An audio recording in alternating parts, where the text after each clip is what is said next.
I'm so sick of this Indiana Fever coaching staff putting their hands on Caitlin Clark. Enough's enough. Keep your damn hands to yourself. We grown here. Don't touch nobody. Keep your hands to yourself. That goes for you, Stephanie White, you, Brianne January, and the other lady that I'm gonna play in the video. I don't even know your name, but all of y'all need to get it together and relax, okay? Are y'all physically harassing her? What is going on over here? What's going on? What's going on? Okay, do your job. Your job is to coach. Don't touch me. Instead of complaining with the coaching staff like someone unintentionally erased her entire group assignment 5 minutes before the deadline, Caitlin Clark was meant to be out there cooking defenders. However, because Clark did not appear irritated for a single play following that widely shared sideline moment with Stephanie White, supporters are now certain that something significant is going on behind the scenes. She seems to have received her final warning before the basketball gods personally intervened. I need y'all to follow me this video here. Let me know, am I going too far? You know what I'm saying? Am I overthinking things? Or am I possibly onto something? So the Indiana Fever, right? They're surrounded by a whole bunch of drama. We already see what's going on. You got one video over here flying around of Stephanie White grabbing Caitlin Clark's wrist while Clark is going to shoot 2 free throws. She got to snatch her arm away from the grip of death of Stephanie White, okay? Okay, you got that video out there. Then you got Brianne January, the assistant coach, going back and forth with Clark on the sidelines, popping her neck, going crazy. You know you don't want to miss this one, so hit the like and subscribe buttons before we continue. The Indiana Fever believed they were signing up for a basketball star who could transform the entire league, sold out arenas, and national exposure. They most likely did not anticipate that every timeout would begin to seem like a leaked political meeting and that every sideline reaction would turn into forensic evidence for online investigators doing round-the-clock basketball investigations. By now, guys, you've seen the viral footage of Caitlin Clark arguing with assistant coach Brianne January. And we've had issues out of Brianne before in the past. Her tracking Caitlin down while she's celebrating, to grab Caitlin up like a child in a department store having a temper tantrum and dragging her back to the sidelines. We've had issues. We've also had issues with Karima Kelly, man. She's the one directly next to Caitlin Clark. Indiana was quietly rebuilding just a season ago, and there wasn't much national turmoil around the team. These days, Caitlin Clark's every look is a hot issue. Every coaching choice becomes a virtual battlefield, and the Fever somehow makes news more quickly than famous breakups on gossip blogs. All right, y'all, we have a pretty good one to break down on this one, man. I'm talking about Caitlin Clark in transition, why it's important to get her the ball, her boil-over moment in the first half, what was leading up to that, to the point where she was snatching her hand away from Stephanie White. Oh my goodness, man, it was getting wild. And then who I think should be running the show once Caitlin Clark is off. Caitlin Clark knowing when you're open before you even know when you're open. Oh my goodness, this is how good this girl is. Let's take a look at this, man. So they're coming down right out the gate. Look at Caitlin. She's already seeing that Allen is about to be wide open, man. And for some reason, in the midst of all of this mayhem, Stephanie White and Caitlin Clark now appear to be two individuals attempting to put together IKEA furniture without the instruction manual, while thousands of basketball fans yell contradictory suggestions outside the window. All right, ladies and gentlemen, listen, Caitlin Clark's frustration is boiling over. Something isn't right. So let's talk about this, okay? What you're about to see isn't about one play or one moment. It's a collection of sideline and in-game interactions that have sparked real conversations around Caitlin Clark's body language, frustration, and relationships with the coaching staff. Across multiple clips, you're going to see moments where her emotions boil over, ripping her hand away from Stephanie White in frustration. She's going to be arguing in-game with Stephanie White and reacting visibly when things aren't going right. Where, you know, to the point where us as fans have to question. For some, these are just competitive fire, and for others, They truly did, since it didn't appear to be a straightforward argument between a coach and a competing player in the sideline video that everyone keeps watching. After weeks of tension, confusion, conflicting messages, and a growing sense that the Indiana Fever are still unsure whether to build around Caitlin Clark's basketball abilities or gently urge her to quit using them, it appeared as though pure exasperation was finally spilling over. During a timeout, the cameras saw Clark animatedly attempting to explain something while Stephanie White responded with apparent annoyance. And all of a sudden, overnight, The internet became a massive detective agency. Fans began to slow down the video frame by frame, like they were looking into communication with aliens. From the shadows sprang lip readers. All of a sudden, amateur body language gurus were everywhere. By the following morning, the Fever was being discussed as if they were a scandal-ridden governmental regime. To be honest, the footage went viral because it proved what many fans had been suspecting for weeks. Because she plays basketball like someone who has fast-forwarded the entire game, she became a phenomenon that I end the best way conceivable. Her game is chaotic. Long-range threes that cause defenders to reconsider their professional decisions. Similar to NFL quarterback passes, transition passes are fired. Quick breaks that resemble a natural catastrophe alert rather than offense. Arenas sell out because of this style. Television ratings skyrocketed because of it. That's why every time Clark touched the ball, rival arenas began to sound like Indiana home games. Let's start with the Caitlin Clark assist gate, the scandal that was taking over the internet over the past 48 hours. Caitlin Clark not being awarded 2 assists that she rightfully deserved. And here are those 2 assists. So as you can see, Caitlin Clark comes off of the high screen from Aaliyah Boston. She dribbles down and then she skip passes to the corner. Mo Billings makes a 3. This was not originally recorded as an assist. And then she's coming down the court. She's driving in, hands the ball off to Kelsey Mitchell, and she also makes a 3. This was also not originally recorded as an assist. However, there have been times during the early part of the season when the Fever offense appears to be intentionally attempting to put a speed limit on a Ferrari. It has been routinely seen by fans. The flow abruptly slows down as Clark gets hot, accelerating the pace, establishing rhythm, and frightening the opposition. This is where substitutions come in. The offense resets into lengthy half-court possessions that resemble a tax seminar in place of an action film. Momentum vanishes. Before she even speaks, the audience falls silent, and Clark's body language begins to scream fury.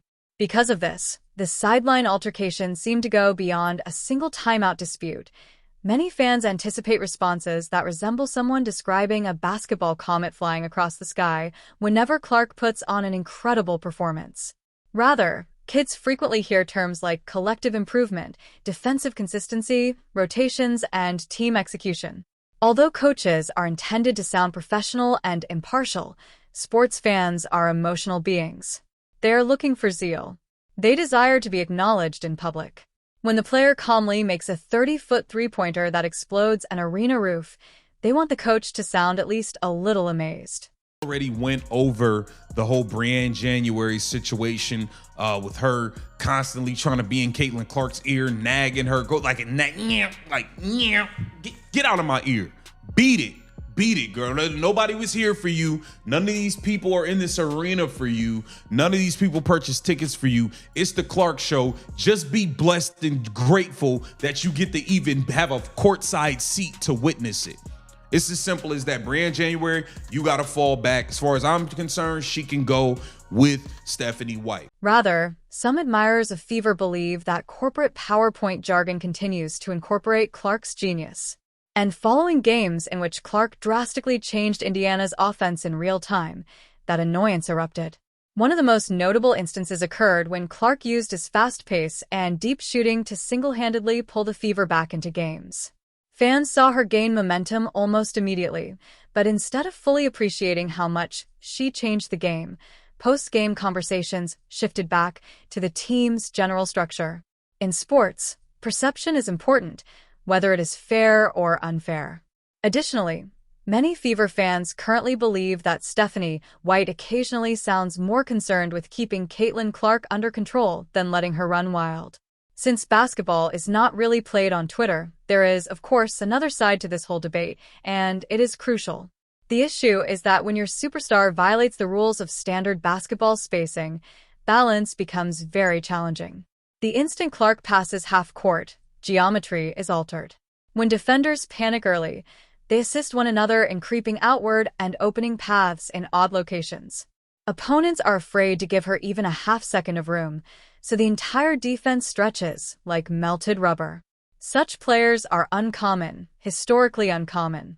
Additionally, when you train athletes who are historically uncommon, standard systems frequently become illogical.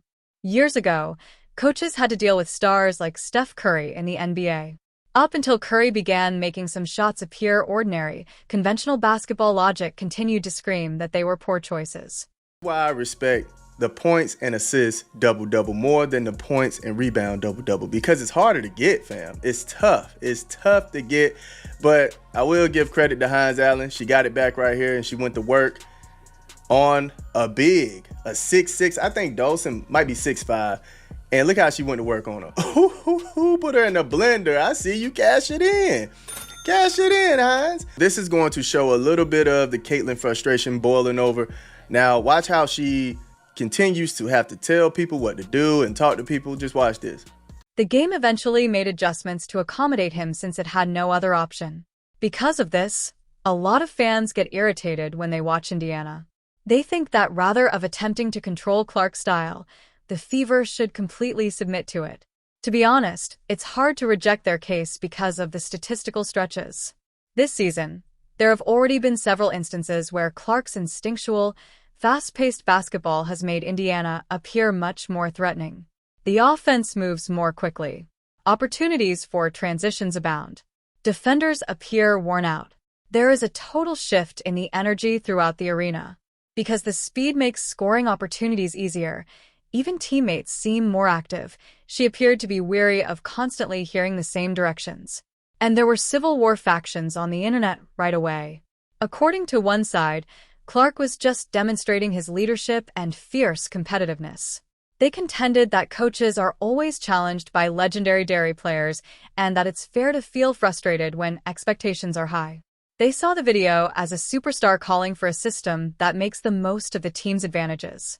Immediately, the opposing side became alarmed and began to worry about optics. Public disputes with coaches, they contended, can lead to unstable locker rooms and undesirable media narratives. Here in the first clip, you're going to see the body language here is impossible to ignore. Caitlin Clark immediately rejects the interaction with Stephanie White, and the timing of the camera shot you're going to see with Amber Cox and Kelly Crosskoff makes the whole situation feel bigger than just one emotional moment during a game. So as you can see right here, Caitlin rips her hand away from Stephanie White. You're going to see it play a couple of times, and as you can see, Amber Cox and Kelly Crosskoff just lurking in the back as if this is a horror movie. This is the creepiest thing I probably have ever seen. The critics have cautioned that if these incidents continue to occur in public, Clark may be branded as difficult or uncoachable. Online sports disputes are already somewhat heated, but Caitlin Clark's involvement essentially turns the internet into a fireworks factory. Stephanie White is sitting somewhere in the center of all of this commotion when she unexpectedly finds herself coaching under a nearly impossible microscope. This type of scrutiny is not something that most WNBA coaches have to deal with every night. These days, every Fever game attracts national attention. Every turn turns into a headline. Social media articles that are longer than college dissertations are triggered by each substitute. Assistant coaches in the league are undoubtedly silently giving thanks to the basketball gods. They are not the ones being questioned every day about why Caitlin Clark sat for 90 seconds during the third quarter, nor are they attempting to fit Clark into an established framework that values discipline and control over quickness and creativity, due to the fact that those are two very distinct ideas. According to one theory, you should let Clark weaponize pace during every possession by unleashing the mayhem. According to the alternative perspective, you should slow down, make fewer mistakes, and keep everything organized. Despite Clark's genius, games occasionally feel clumsy because Indiana currently appears to be caught awkwardly between both universes. Sadly for Stephanie White, when confusion arises, fans seldom point the finger at the celebrity. They place the blame on the coach, particularly in light of the fact that the superstar is the league's largest revenue generator in recent memory. You an assistant coach thinking you can just do or say whatever to the point that a player gets up and gets away from you. That, my friend, is crazy. You know what I'm saying? I don't give a damn how long she's been in the WNBA. I don't care about her accomplishments or who she is. You should be chilling out, not doing all of that. It's almost like they don't even know they in a gym full of people. And they're being watched on TV. Like, how unprofessional is this? It's insane. Totally insane. These are grown-ass women who do not know how to conduct themselves in the public. It is what it is. Whether or not individuals choose to acknowledge it, that reality is important. Caitlin Clark is not just another young player or rookie who is quietly improving. She is a phenomenon in the ratings. She is a cultural phenomenon. She simultaneously influences media attention, ticket sales, goods sales, and national discourse.